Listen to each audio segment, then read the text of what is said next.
Open our ears, O God, to hear your voice speaking to us through the Scriptures. Open our hearts to recognize your presence with us and know your direction for us. May we say with Mary, let all things be according to your word. Amen. When I lived in BC, I often found myself amongst some of the tallest and most impressive trees you will see anywhere on earth. Between the town we lived in and a town we liked to vacation in, there was an area called Cathedral Grove. It's a magical place. Literally, you just pull off the highway right on the side of the road, and there's a lineup of cars, and there's a little walkabout you can do. And the trees that are there are the sorts of trees that if you took my family of 5 and another family of 5, and we all held hands, we still wouldn't get all the way around the tree. They're the kind of trees that when you look up, no matter how far back you tilt your head, you don't see the top. They just are that big. They're magnificent. And they are, the word that comes to mind when you see them is glorious.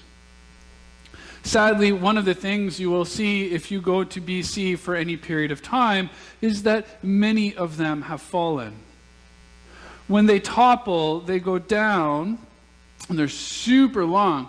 But at the base is this enormous round structure that comes.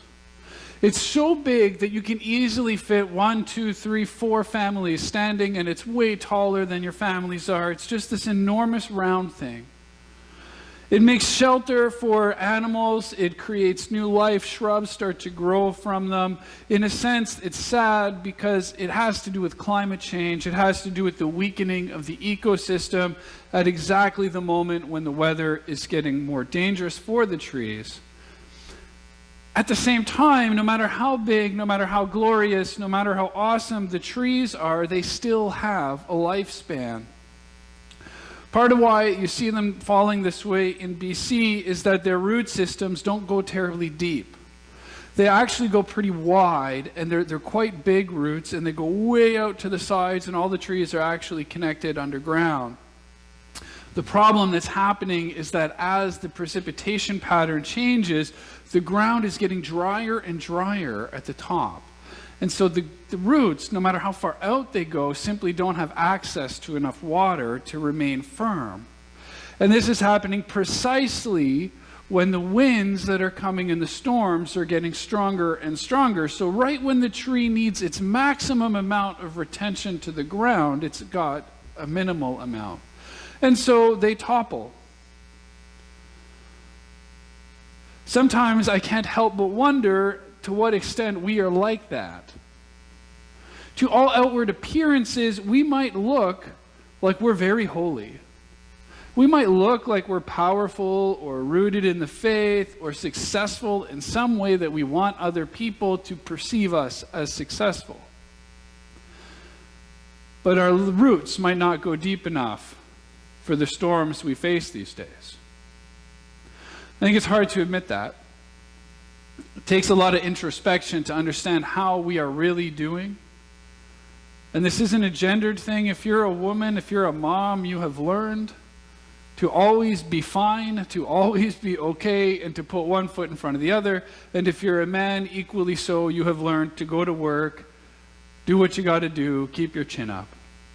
Ask anybody how they're doing, and they give you one of two answers. We're either fine or busy, when in fact we are generally neither. If we scratch beneath the surface, we find out what's going on. It's true with other people, and it's true of ourselves. Have we rooted ourselves well becomes more and more apparent when you feel the storms, the change of the environment we're in. Have we rooted ourselves in being good parents? Like, good parenting matters. Mary and I have 3 kids. We try really hard. It is draining and exhausting and full of joy. But if we place too much of our identity in being parents, we will suffocate those kids. And they'll never grow up to be what they're meant to be. Maybe we've rooted ourselves in work. Work matters deeply as well. First off, we need money to live. And also, many jobs are actually critical that they get done. When you're unemployed or underemployed, this is an overwhelming situation. And maybe it's that double necessity that we need work and work needs doing that makes it that workaholism is one form of addiction that earns us pats on the back. But what happens when we retire? Or what happens when we lose the job? Or even perhaps more importantly, what happens when someone asks us to do something at work that we know is wrong, but we need the job? There are any number of ways that we can root ourselves, any number of things we will build our identities around or upon. We do it using sexual desires. We do it using success, sports, food, church, whatever. A root, we want to be accepted and respected and loved, and we know that there are lots of pathways to doing this, lots of strategies that we can root our identities in that will earn us popularity, respect, and love. The truth is, nobody's popular or respected by everyone. I'm sure accountants have their friends, but it's not everyone.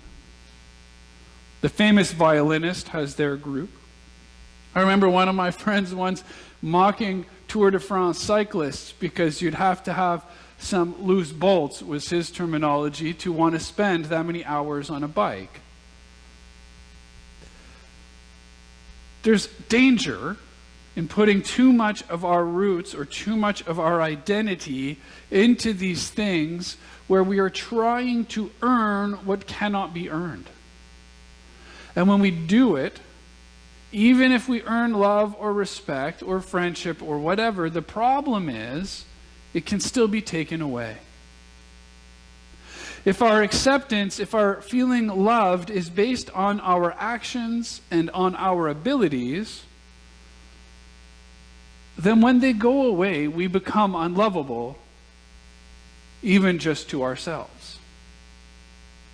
Like if you lose the job, or the spouse, or the kids fail to thrive, or whatever it is that you're placing your identity in, if it can be taken away, then you're vulnerable. As adults, we sometimes still feel like we're picked last in gym class.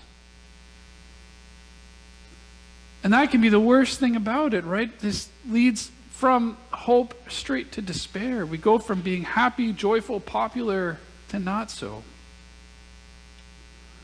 The Apostle Paul knew all about it. That's why he wrote to the Ephesians. He said, I pray for you that Christ may dwell in your hearts through faith, that you, being rooted and grounded in love, may comprehend what is the breadth and height and length and depth, to know the love of Christ that surpasses knowledge, that may be filled with all the fullness of God. Over the course of Advent, and really it would work at any time, we might get caught up in that kind of race, that comparison trap, that earning of love. And find ourselves also, if we're honest, doing the same thing to other people. Subtly asking them whether they have earned our love, our respect, and our affection this year. We do it when we choose to celebrate some people more than others. And we're all sensitive to when somebody else is being celebrated. That's the way the comparison trap whittles away at our souls. Look, if you wanted to write a book over the COVID pandemic, if when it stopped you said, great, now I have time to write a book, and you didn't write the book, you feel bad enough as it is. But then you meet somebody and they wrote a book, so now you feel even worse because that person wrote a book, so we celebrate that person writing the book. But if we ask that person, they're going to tell you all about the person who wrote a book that made them a millionaire. And if you ask the millionaire book writer, they'll tell you about the one that won the Pulitzer Prize. And then if you ask the Pulitzer Prize one, they'll tell you that they don't get along with their wife. And so then the first one says, yeah, well, I got along with my wife, so I might not have written the book, but at least my wife still, on and on. There's no winning that game. None. The gospel, the good news, recognizes this, that you are loved already. Loved right now. Loved no matter what this year brought for you. No matter how much worry or anxiety you have about next year and all the things you're going to fail to do, you're already loved. We have to let that wash over us somehow, that we are already loved. We have to be grounded in that truth. If we can ground ourselves like that, then our roots withstand the storms, the COVID storms and whatever else is thrown at us. When you let that truth that Jesus comes down into a stable, then maybe you find the peace and the power to open your arms wide for other people, to provide the safety and the shelter they need in the storms. Because you've received it too. Not that you earned it, not that you did anything, but you received it. And you know that you don't have to do anything to earn it. To earn it is to seek glory for ourselves. And that's hollow and can be taken away. Instead, God earns the glory. He has the power, and all we have to do is learn to be rooted in Him. So I'm going to read us two stories of creatures this week again. These are creatures that go underground. They're rooted to survive the winter. The first one is the common garter snake. Splayed on a rock in September, he can feel summer's punch draining from the sun. Through thin, naked skin, he senses heat evaporating, degree by degree, from the air, and from his body's loose S. A week later, I see him slide across the gravel path. Now the sun has become, besides his body's warmer, this garter snake's compass. He lifts his thumb-sized head skyward, seeking direction toward a remembered destination. En route, he'll look for landmarks he noted on last year's trek. This oak stump, that boulder. He'll flick his red-forked tongue to collect the scent that female garters ahead of him effuse, assuring him this is the way. He has to arrive before the temperature drops below freezing for longer than a day. If he doesn't, his lithe self will freeze stiff as a stick. He glides along his remembered travel lane for a mile, 2 miles, intent on a particular hole in the ground. Without any tools for digging, this garter, like all snakes, is at the mercy of other creatures, or the mercy of the earth itself to open a door to a warmer underworld. He knows one door, one den, that can meet his needs in the difficult season ahead. It's mapped in his mind and in the minds of all the area's garter snakes. Solitary creatures from the moment of birth in fall, they follow their maps and slither in from every direction, dozens, hundreds, even thousands, massing at the best dens. They bask separately above ground on warm days and slip beneath on cold days. On none of those days do they eat. They're emptying their guts of every particle of food. They must go into their winter confinement clean. Since mid-November, frost has kept them in their underground cell, a chamber deeper than the 4 feet the frost will seep in the months to come. Pools of water and thick, humid air keep their skin supple. With no food in them to rot, they've stopped all digestion. Digestion burns energy. They've positioned themselves where the chamber stays between 37 and 39 degrees Fahrenheit, a temperature that slows the flow of energy through their bodies and holds them perfectly poised between life and death. They are conscious only to keep themselves as effortless as possible, to drink only when necessary, to move only if a hard winter's frost forces further descent. The chill at the knife's edge of death sparks a chain of changes in a small gland in the garter snake's brain. Beyond his knowing, he is being prepared. Then, when the ground above him warms, he's cued. The season for sparing himself is past. He and the multitude with him swim up through the dark layers of the earth and break from the hole, falling onto each other, a writhing ball of snakes mating. Nearly starved, they obey that more primal survival prod before hurrying off alone to hunt, spending all that they've saved, fervent for life to multiply and abound. The snake knows one door, one den that can meet their needs in a difficult season. I would suggest just so there is one single door for us to walk through that meets our needs to be loved. And that's love itself, the divine, who came down and dwelt among us to bring forth the chance that each and every one of us could be part of a joyous, riotous spring. For now, though, it's Advent, and it's quiet, and we wait beneath the ground like our friends the snake and also the wood frog. So I'm going to read you the wood frog one. I don't know how these are going over with people. I like them, but I'm not really sure why I'm doing it, other than I think it's good. I'm getting applause from the two people who are here. This is the place on the trail where the pond where I very nearly stepped on him. Who could blame me?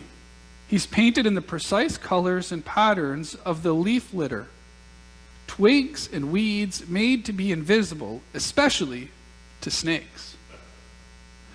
A breath before my boot came down on him, I saw him, only because he lunged deeper into the leaf cover. That was in September. Another year's leaves layer the ground now, all of them the color of wood frogs, and of the leaves 3 inches of snow. If by X-ray vision I could see under which single leaf the wood frog sits in the shallow bed he's dug, if I were to reach beneath his leaf and snow blanket, he would not leap from me. I could place him in the palm of my hand, a perfect fit, and trace the robber's mask drawn across his jaw. I could stroke his sun yellow belly, because his sun has gone out. Now this is impressive, this part here. His arteries and veins are frozen canals. The spaces between his cells filled with ice crystals. His summer supple skin has turned crunchy.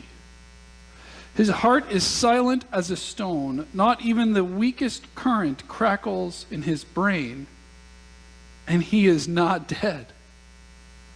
He is what scientists call extreme tolerant.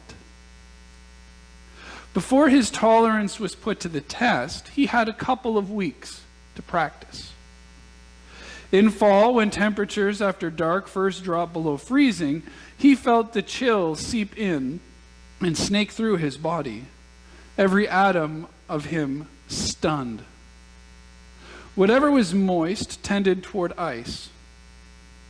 But first his liver surged, sending a thick sugar syrup into his cells, plumping them to keep them from the collapse of internal frostbite.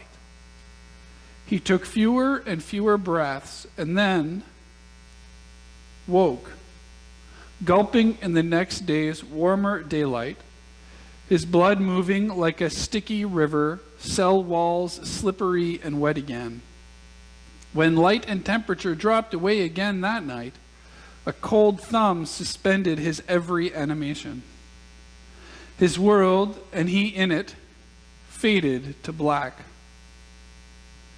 And with the morning light came back. In and out with the light, thawing and freezing. The wood frog kept time to the quickening and cooling of air molecules. Only he didn't wake one day. Though the morning air brightened, it didn't warm. It stayed the slow cold of ice. So he, tuned precisely to his milieu, stayed ice. And he is now and shall be until the rhythm shifts.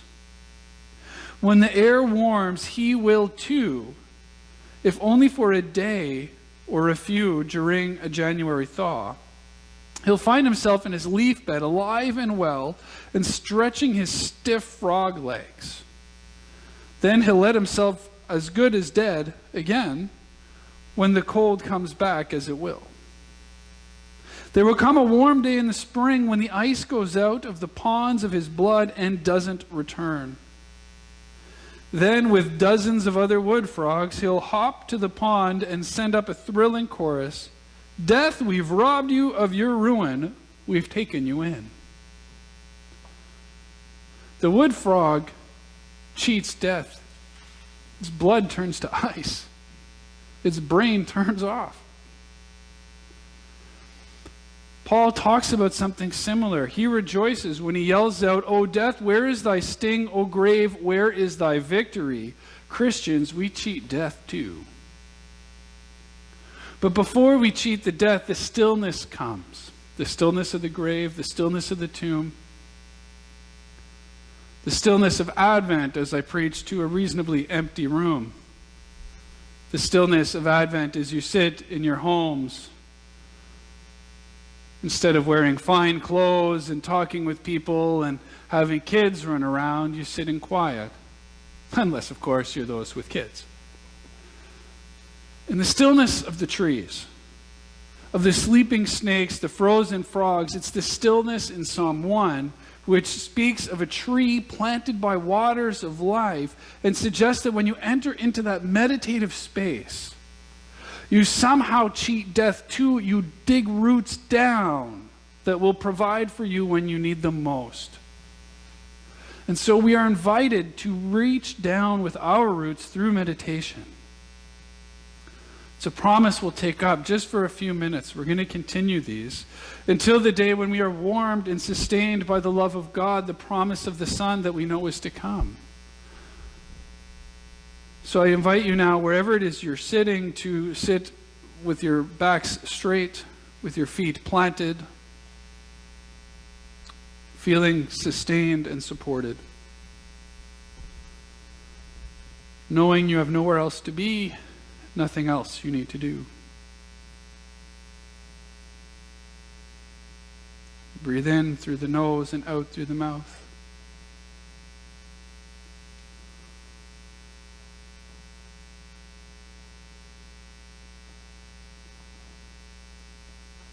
Christ beneath me, I am rooted in your love.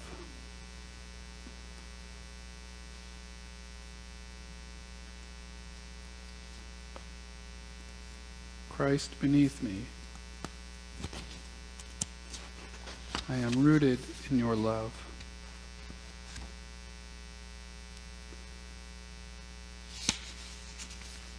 A love which is true.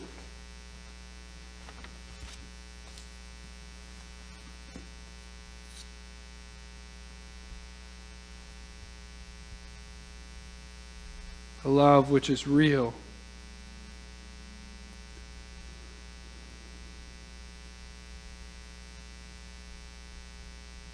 A love which is unchanging.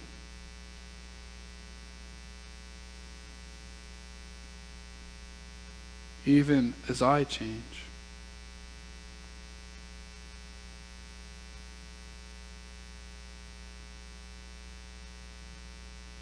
I move from doubt to faith.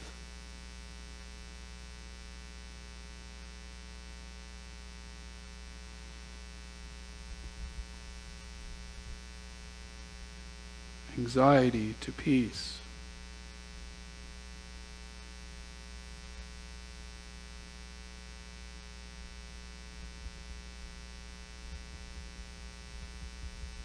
Rage to acceptance.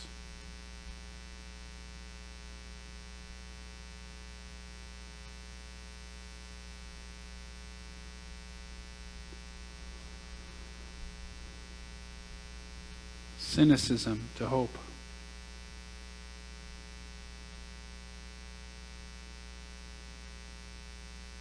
Thank you, Creator God. Through all the storms, those I create with my own foolishness, those that come from living in a fallen world,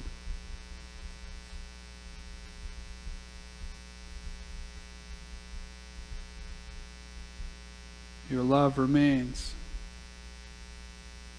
constant, unshakable.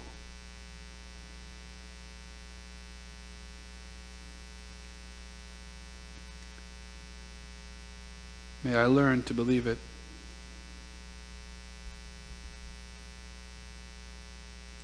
Receive it. And be rooted in it. As days turn to years,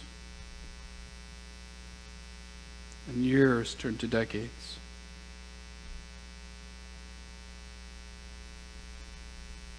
Christ beneath me,